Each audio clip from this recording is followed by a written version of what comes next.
Hi everyone. I'm doing this video today from the backyard of the rectory, where you can see we've done a little bit to get ready for spring. The canopy and the chairs and the barbecue. But as we all know too well, the weather has not been exactly great for outdoor eating this past week. But we're ready nonetheless. And I think in some ways we're all ready to be finished with this virus as well. And we've seen that in some ways by the reaction to the lifting of some restrictions of being isolated and whatnot that the government announced recently. And although that doesn't apply to everything, some of it did apply to church a little bit, that we're allowed to do drive-in services once again. Now, it was interesting how some churches have taken this up, others have been a little more reluctant. What I have seen, though, is that in asking you about it, you've said two things that are really important and mean a lot. You've said that church is very important, and you have said that our Anglican way of expressing ourselves in church is very important as well. And in response to my most recent email, almost everybody had said they'd rather wait to be able to be in church again rather than to do something in a more drive-through, drive-up, however you want to say it, kind of style. So we're going to continue with the devotionals weekly. Many people have said that these were meaningful and important to them, to which I appreciate as well. Our family has been doing them, and we found great meaning in them as well. In this time, as we sit and continue to wait and try to live life, whatever we're getting used to doing these days, it is important to consider that God is speaking in this time, and that God may be using this virus spread for other things, or many things. We don't know exactly what yet, and as I had alluded to earlier, I am working on a paper right now that's trying to help me clear out my thinking and solidify it a little better. And though I thought that paper might be out this past week, it's proving to be more interesting and more work than I thought.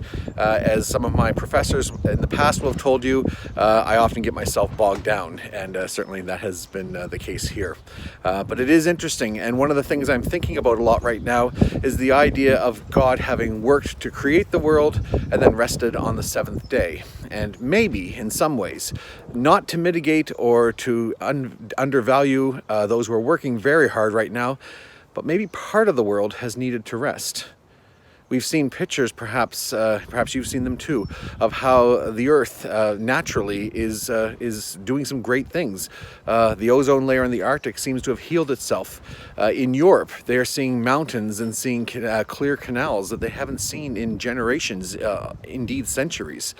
In some of the major cities, smog has lifted in ways that no one would have dreamed of in their lifetime.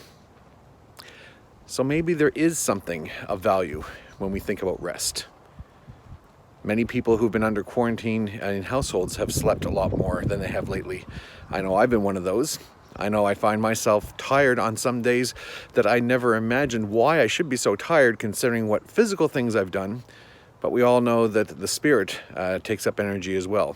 And the things we think about, the things we get excited about or worry about, the things that we spend a lot of time thinking about, that takes up energy too. And so it's no wonder a lot of us are tired. So I think about rest a lot, and I've been thinking about that this week. Perhaps you will too. It'll be nice to be able to rest under here again. Perhaps with a good book. Who knows? I continue to pray for all of you. I thank you for those who've been praying for me and our family, and I do hope and I do pray that these restrictions in our society are lifted logically, with people in mind and not money. With society in mind and not economics, and that we shall all be able to gather in our church to worship God in that way, the way we most express ourselves perhaps on Sunday mornings, together sometime soon. God bless you. See you soon.